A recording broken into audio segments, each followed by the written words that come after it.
You, John Fitzgerald Kennedy, do solemnly swear. I, John Fitzgerald Kennedy, do solemnly swear.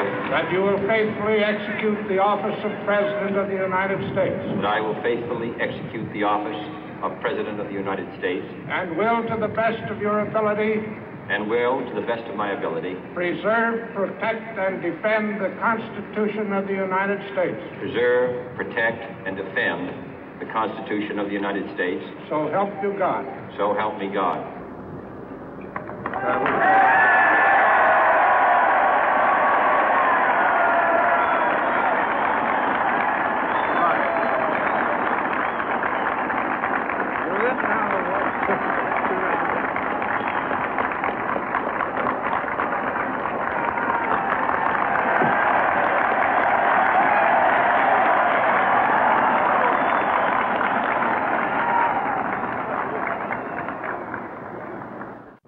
Vice President Johnson, Mr. Speaker, Mr. Chief Justice, President Eisenhower, Vice President Nixon, President Truman, Reverend clergy, fellow citizens. We observe today not a victory of party, but a celebration of freedom, symbolizing an end as well as a beginning, signifying renewal as well as change. For I have sworn before you and Almighty God the same solemn oath our forebears prescribed nearly a century and 3/4 ago.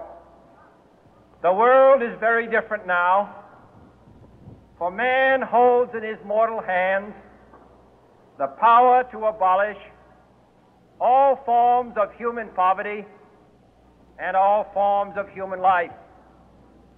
And yet the same revolutionary beliefs for which our forebears fought are still at issue around the globe.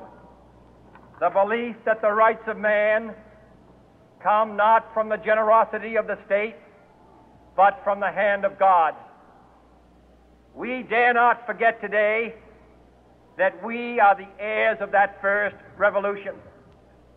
Let the word go forth from this time and place to friend and foe alike that the torch has been passed to a new generation of Americans born in this century, tempered by war, disciplined by a hard and bitter peace, proud of our ancient heritage, and unwilling to witness or permit the slow undoing of those human rights to which this nation has always been committed and to which we are committed today at home and around the world.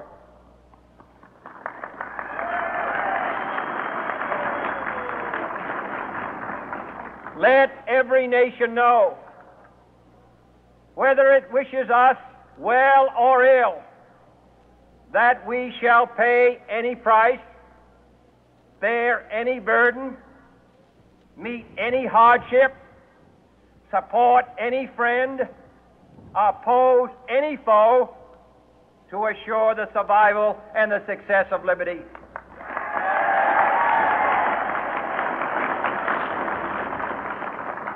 This much we pledge and more. To those old allies whose cultural and spiritual origins we share, we pledge the loyalty of faithful friends. United, there is little we cannot do in a host of cooperative ventures. Divided, there is little we can do, for we dare not meet a powerful challenge at odds and split asunder. To those new states whom we welcome to the ranks of the free, we pledge our word that one form of colonial control shall not have passed away merely to be replaced by a far more iron tyranny. We shall not always expect to find them supporting our view, but we shall always hope to find them strongly supporting their own freedom, and to remember that in the past, those who foolishly sought power by riding the back of the tiger ended up inside.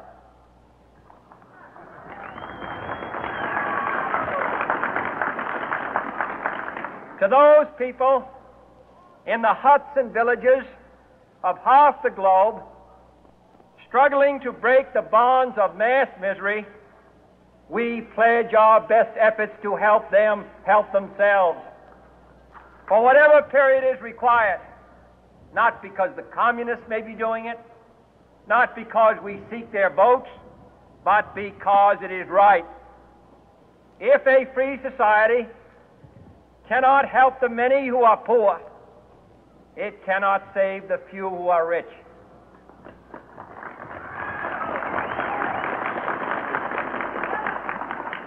To our sister republics south of our border, we offer a special pledge to convert our good words into good deeds, in a new alliance for progress, to assist free men and free governments in casting off the chains of poverty.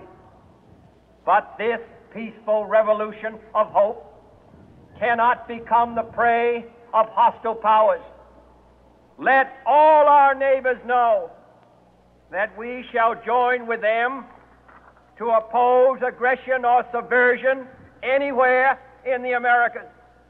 And let every other power know that this hemisphere intends to remain the master of its own house.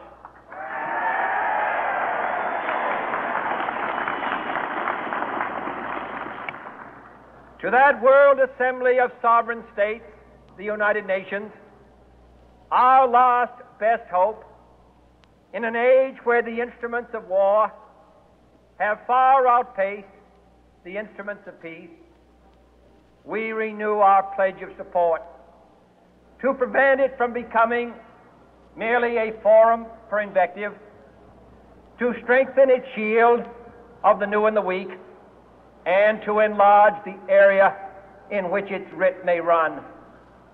Finally, to those nations who would make themselves our adversary, we offer not a pledge, but a request that both sides begin anew the quest for peace.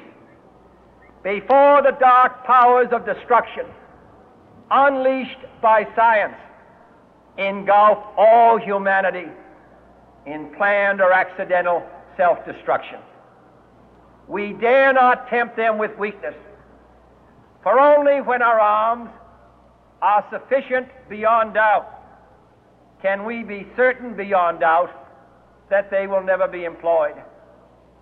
But neither can two great and powerful groups of nations take comfort from our present course, both sides overburdened by the cost of modern weapons, both rightly alarmed by the steady spread of the deadly atom, yet both racing to alter that uncertain balance of terror that stays the hand of mankind's final war.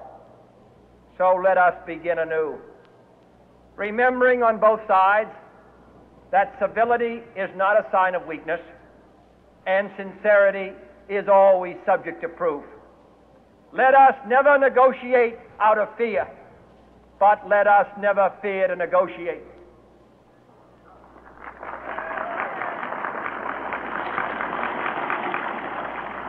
Let both sides explore what problems unite us, instead of belaboring those problems which divide us.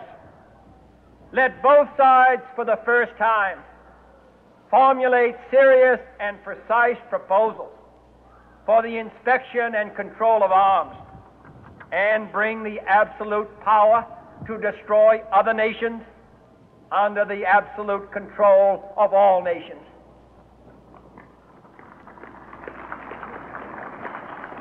Let both sides seek to invoke the wonders of science instead of its terrors.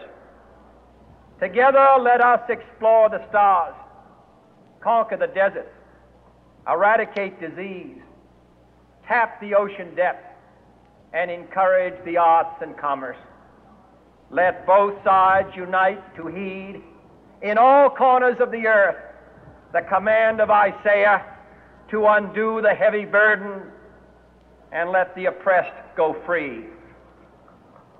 And if a beachhead of cooperation may push back the jungle of suspicion, let both sides join in creating a new endeavor, not a new balance of power, but a new world of law, where the strong are just and the weak secure and the peace preserved. All this will not be finished in the first 100 days, nor will it be finished in the first 1,000 days, nor in the life of this administration, nor even perhaps in our lifetime on this planet. But let us begin.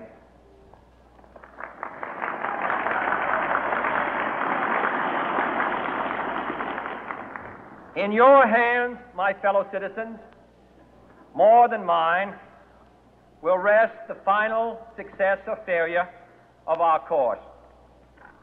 Since this country was founded, each generation of Americans has been summoned to give testimony to its national loyalty. The graves of young Americans who answered the call to service surround the globe. Now the trumpet summons us again, not as a call to bear arms, though arms we need, not as a call to battle, though in battle we are, but a call to bear the burden of a long twilight struggle, year in and year out, rejoicing in hope, patient in tribulation, a struggle against the common enemies of man, tyranny, poverty, disease, and war itself. Can we forge against these enemies a grand and global alliance, north and south, east and west, that can assure a more fruitful life for all mankind? Will you join in that historic effort?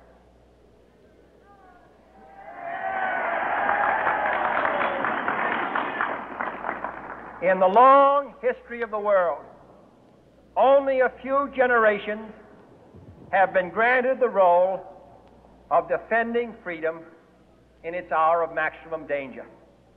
I do not shrink from this responsibility. I welcome it.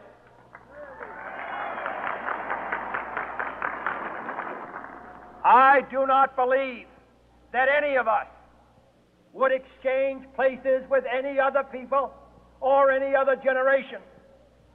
The energy, the faith, the devotion which we bring to this endeavor will light our country and all who serve it. And the glow from that fire can truly light the world. And so, my fellow Americans, ask not what your country can do for you, ask what you can do for your country.